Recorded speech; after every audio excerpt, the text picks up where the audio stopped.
Hello, this is the Harboring Light. I'm Mary. I give a conservative perspective about the world around me. Okay, so feedback is important. Reach out to me, and I'll have those links provided for you, along with my Shopify link. Excuse me. Some of the audio platforms that I'm on Spreaker, I'm on Spotify, I'm on Pandora, I'm on iHeartRadio, Amazon Music, Deezer, just to name a few. Alright, so it's Friday, so I'm focusing in on fashion. And this week is Fashion of Japan. Let's go.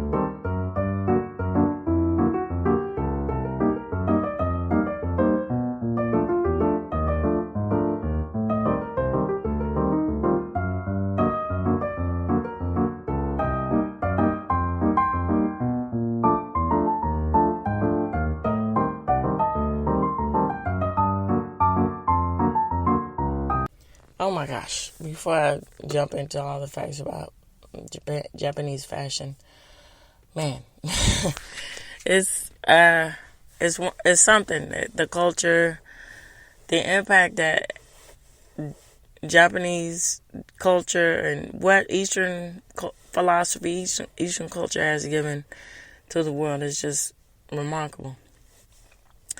And I feel honored, humbled that I have people from Japan listening to me, and I feel honored and humbled that I have international listeners that listen to me. It's just incredible. It's something to say. It's almost bringing tears to my eyes here because it's something, it's one thing where, you have listeners from your own neck of the woods, and I mean in the essence of America and so forth.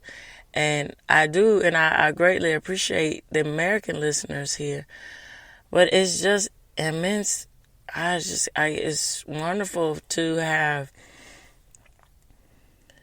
that global connection because it's saying that, it doesn't really matter who you are, where you come from. All that matters is what you have to say, and what you have to say can relate to a lot of people more than you think. And all you guys are showing that. And thank you.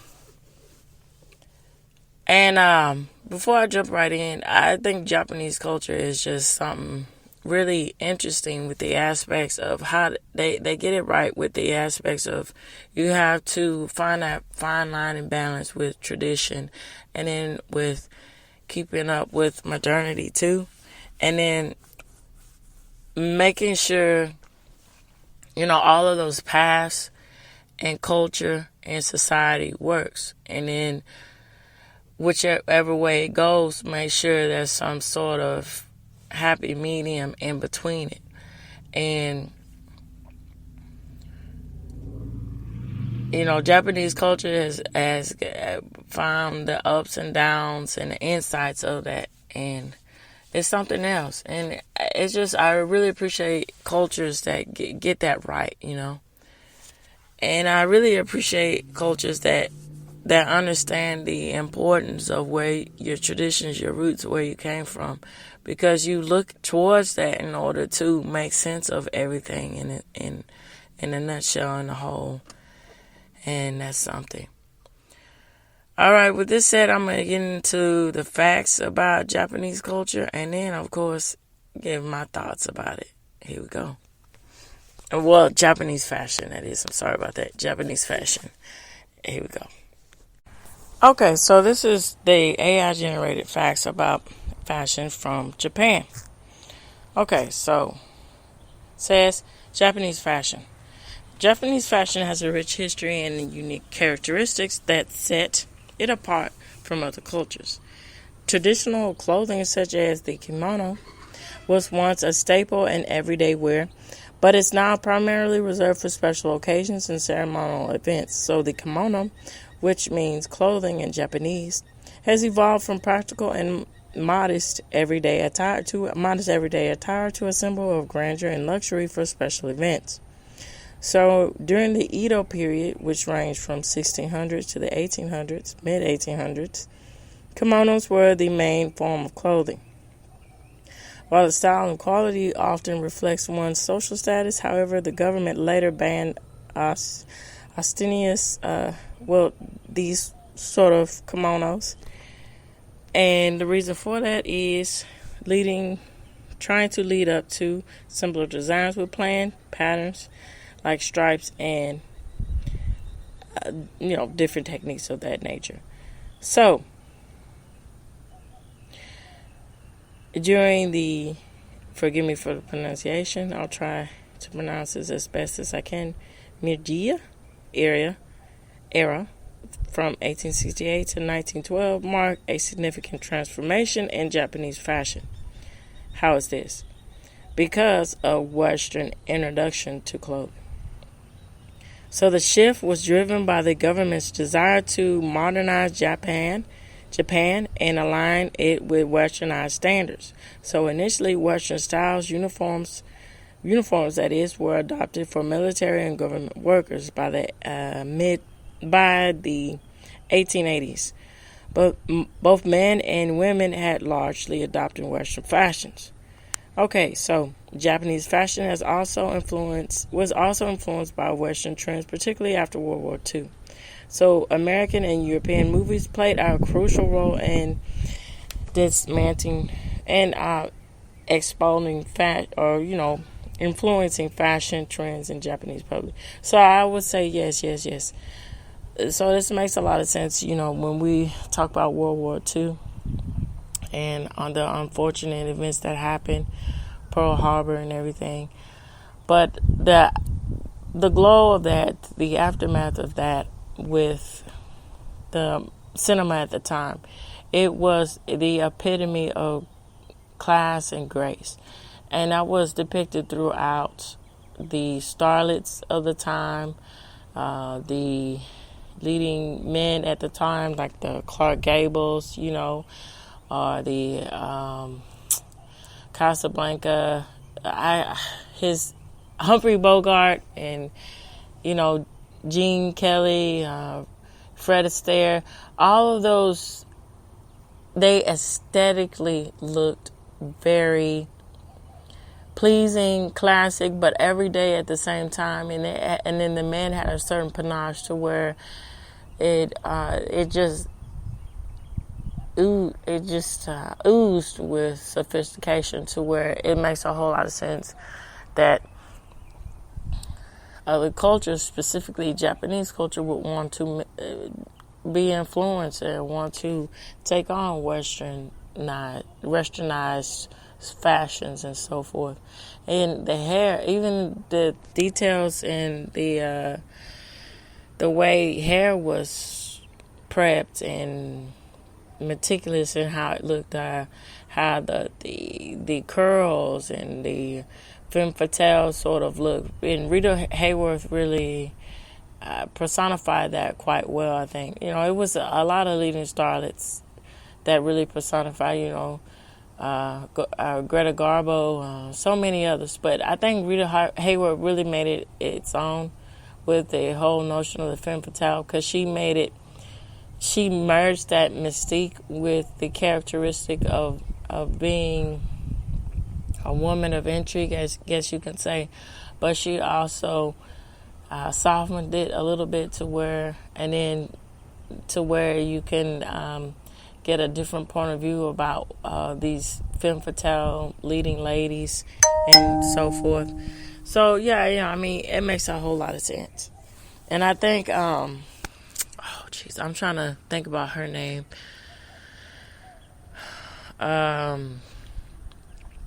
It's fading me, but The Postman Rings Twice. Now she really on the dark end of the femme fatale, the message of the price that you pay for seduction, or the price that you pay for not honoring your commitments.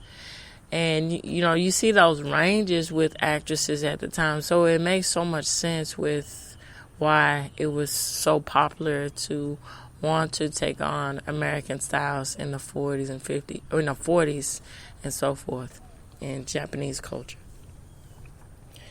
All right, so American and European movies played a crucial role in their fashion trends to the Japanese public. For example, the English film The Red Shoes in 1950 made red shoes fashionable among young people.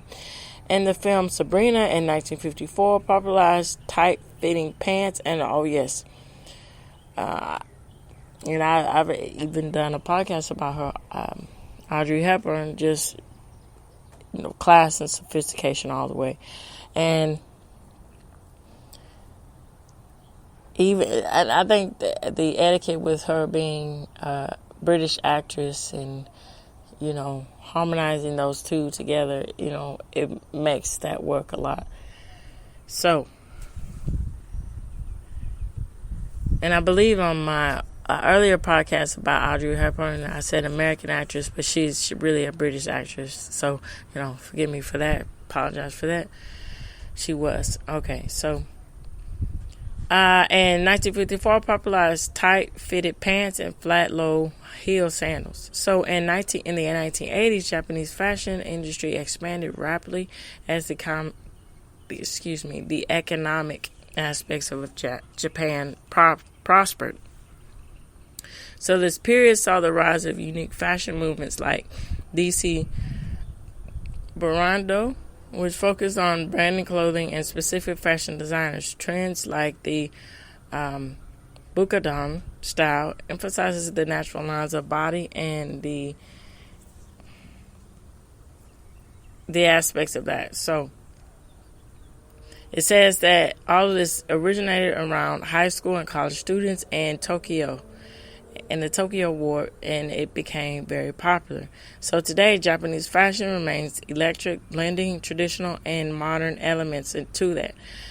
They're adding modern elements to that. So street fashion, particularly like areas of Hiraku, continues to be a significant influence on global fashion trends. So styles like cosplay, Lolita, and so forth reflect the creativity and diversity of Japanese fashion. So Japanese fashion designers are also known for their innovative and sustainability.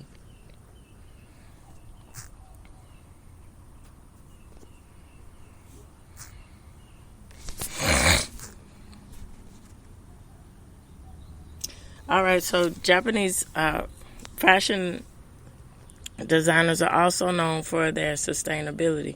And so I want to add on that and the aspects of talking about the influence of how prevalent Japanese fashion is. Okay, so, and then how, with how mainstream it became and how it influenced even the aspects of Western fashion. Now, for instance, street fashion here, you can see how that's prevalent in of course, New York is the hub of where it starts out and then it expands out to other parts in America.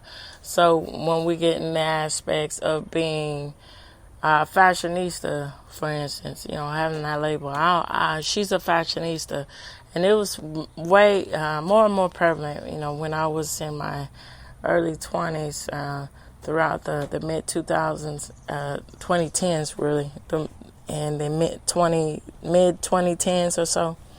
It was prevalent to have that for a woman to have that tone, or that phrase was going on. So I'm focusing in on this aspects of that because that relates a lot to the aspects of how women were one specific sort of fashion trend that was going on in Tokyo before, it came to the States. So, you get women that in the street fashion, they would sort of, now I'm talking from my point of view, one up each other. So, they would get more bold or more trendy with the way that their makeup looks and the way that their clothes look, to where, the aspects of jeans and the detail of the jeans to sweaters, to skirts, to shoes, to purses, they became more and more noticeable, to where you feel like you're walking on the runway, because it would be something new all the time. And specifically with the aspects of youth and culture, and the aspects of, now I'm speaking from what I understand, and y'all feel free to weigh in on this with me, with the aspects of how things with women and their dynamic and their display, with merging that together with career path and the traditional path of having a family and a home. And then, we get that those women who want to venture and become career women, and then the street life and everything else, that blending together, and that they're influencing the way that they dress and look. Because traditionally it would be rude, or it wouldn't be, of the norm for a woman to be so brazen with the way that she's dressing, or be, very frank in the way that she's presenting herself, as a lady. Now, keep in mind too that even though, there are women that are setting the trends or going out the aspects of tradition, is what traditionally a woman should carry herself in Japanese culture, it's still modest, it's still respectful. It's not nowhere near the aspects of what you see in westernized culture, specifically in a American culture. It's night and day, and that's still something I think that should be reined in and understood. And I think that's unfortunate when some people don't get that aspect, and it's amazing the people that do understand that. It's more often than not. But I don't know, it's a rule of thumb, and it's common sense to know that that everything's not the same as from your hometown in America or so forth, or wherever you come from. Things are different. So that's something to also understand and respect, with the aspects of, being bold but respectful at the same time, and finding that nice balance within it. And I think that in itself too is why people have so much respect for the aspect of Eastern culture and Eastern philosophy and so forth. All right, so I'm going to expand out on this, and I'm going to go into an article to wrap everything up. All right, so, and of course, this source will be provided for you in this episode. Okay, here we go with that. Okay, so, all right, so Japanese Up Close is called, this is entitled The Evolution of Japanese Fashion from Kimono to Streetwear. So Japanese fashion has changed over time, influenced by historical facts. In the Edo period, as I said, it is kimonos that were the main staple. So today, kimonos are worn for special occasions. Back then, they were everyday wear. So often recycled, patched, and put to good use. In the later part of the Edo era, the government banned people from wearing these sort of kimonos. So people adopted kimonos with the plain patterns like stripes and other cheeked sort of patterns. So here